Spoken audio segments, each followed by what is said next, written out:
outbreak of dog flu rips through the city of Megasaki. Mayor Kobayashi issues emergency orders, calling for a hasty quarantine. Trash Island becomes an exile colony. The Isle of Dogs.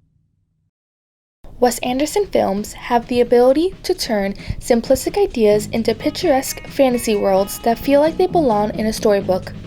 This is especially seen with the films that are based on the past.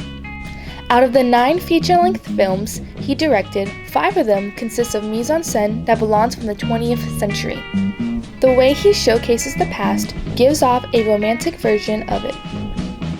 C'est le temps de l'amour, le temps des copains et de l'aventure.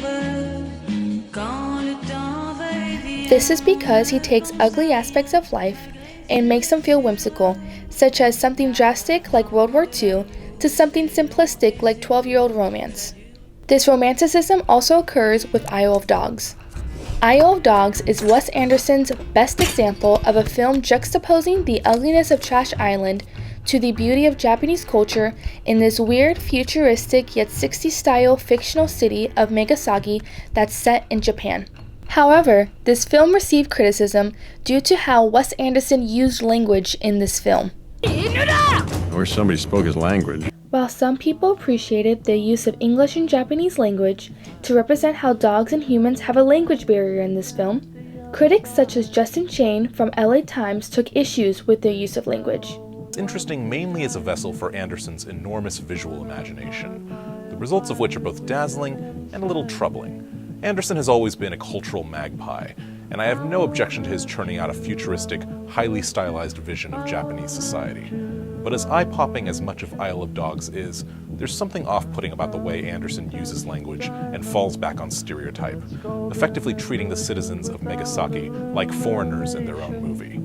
The reason the characters feel foreign in their own film is the use of the translator rather than the subtitles. The use of a translator is a creative approach to the language barrier, but drowns out most of the Japanese language, making some of the characters resort to stereotypes to get their points across.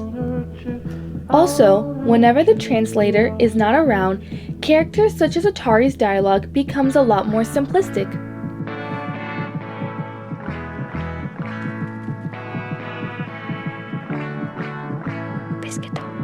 This makes his character less dynamic when compared to other main characters who are all dogs voiced by white men even though they are supposed to be Japanese. Overall, I feel this was not the actual intent of Wes Anderson. Besides Darjeeling Limited, which features 3 Caucasian brothers from America traveling around India, all of Anderson's films are based in Western cities or countries, with the majority of the characters being white.